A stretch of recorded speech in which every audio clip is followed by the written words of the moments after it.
Hey everybody, it's Jason Blaha here, and today I want to chat with you guys a little bit about the psychological benefits of why we rotate max effort lifts in the conjugate system. And this is something that's a little foreign to a lot of people, because I'll explain physically why we do it, why there are injury prevention reasons for doing it, why there's stagnation reasons for rotating the lifts, again, having to do with overuse and everything else and acclimation. But that's really only one part of it. I think a big part of it that gets frequently missed is the fact that there's a psychological benefit. And people will say, well, you guys will rotate all these lifts and you count each one as a PR, if you hit a PR on it. And that just seems silly because, you're doing 37 different lifts or whatever. And, is that a true PR? And the answer is yes, of course it's a PR. And from a programming perspective and a mindset perspective, this matters a lot. In other words, let's say for bench pressing, you have your normal flat bench, you have a closed grip bench, maybe a buffalo bar like you see me doing there. You might have enough different bands and chains that you could have different band and chain tensions. And so let's say you do normal bench, you do closed grip bench, and then the buffalo bar bench, and then you have two sets of bands and chain setups that you run for each one. Okay, we're up to 3 different lifts before we add the bands or chains. That takes it to 9. Then let's say you have a floor press, closed grip floor press, and then maybe run each of those with chains also. That it's something like 4 more, right? Or 2 different chain combos. We're up to like 6 more. So we're up to 15 different lifts you can do for a bench press, just with that little bit of equipment. So why would we want to track them differently? Why would we want to count each one of those as a PR if we can PR on it? Because it programs your brain to think like a winner. In other words, let's say you run through a whole training cycle and you have all 15 of those bench variations, because they are each a variation.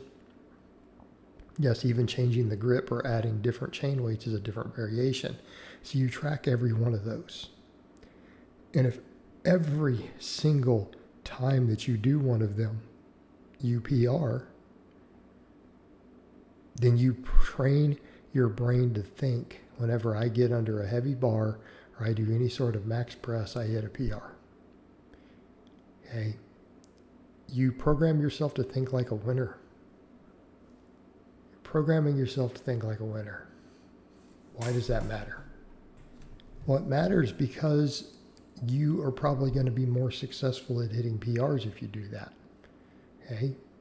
If you get under and start ramping up, even if it's something that feels awkward and weird, because oftentimes it is, we do a lot of awkward and weird lifts. We'll max on good mornings with chains and count that as a lower body max effort exercise.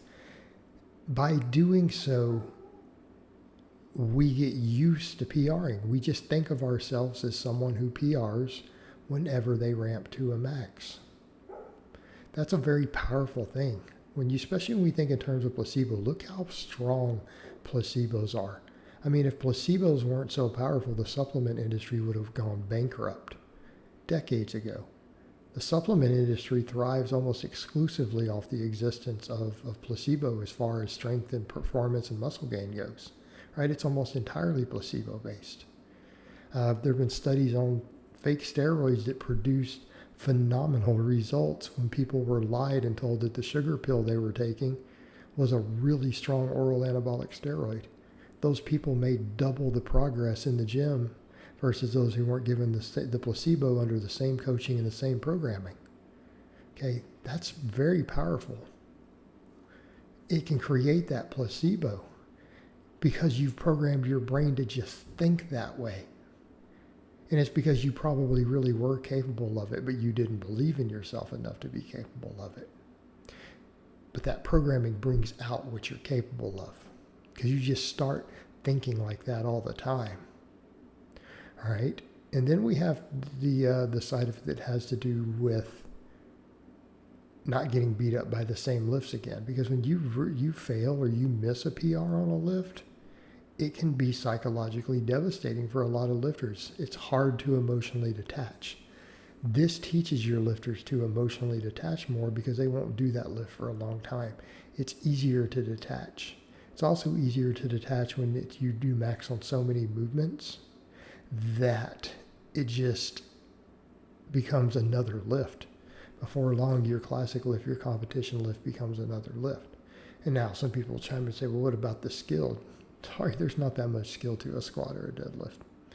A bench press, arguably, but even then, the skill doesn't matter as much as just your brute strength and size. It doesn't. That's what the research shows. Plenty of data on that. That does seem to be the case. So really, it's just an issue of maxing out. Practicing maxing makes you strong at maxing. It's not always the specific lift. And that's a whole other topic when I explain to people that maxing on a variation has more carryover than doing singles with 85% for technique does, or 80%. You just don't get as much technique out of those because they're not really the same lift either, are they? We know that based upon studies. The muscle activation is completely different in the ratios as we get closer to a max on most big lifts. It just is.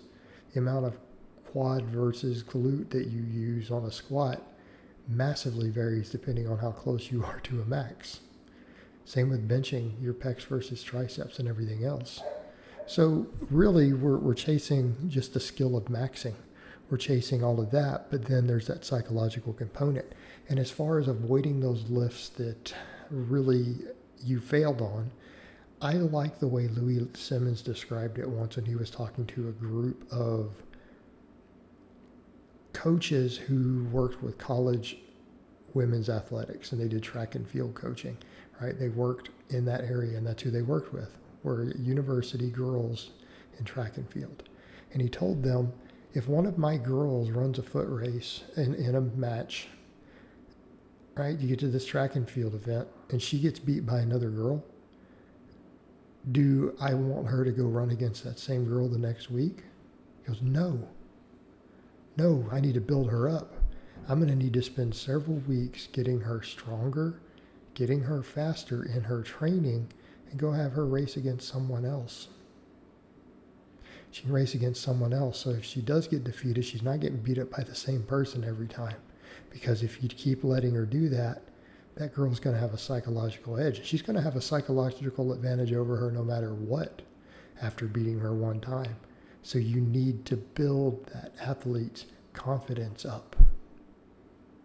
You need to keep, as he said, keep her away from that girl that's beating her. You need to work on getting her stronger and faster in training, and then go beat other people. Build her confidence. And then when she is faster, she is stronger, you go let her race against the other girl again. And that's kind of what we do in conjugate with a lot of this. A lot of these are testers. In other words, if every time you bench press, your bench is 10 pounds heavier than your floor press, and you come in and you set a floor press PR, what's going to happen next time you bench?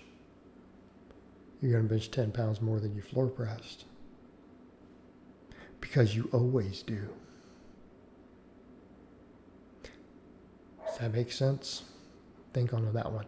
Why are you going to bench 10 pounds more than you floor press? Because you do it every single time. Why wouldn't you? All right, guys, but that's really all I have to say on that today. I hope it's been informative, and I'll talk to you guys next time.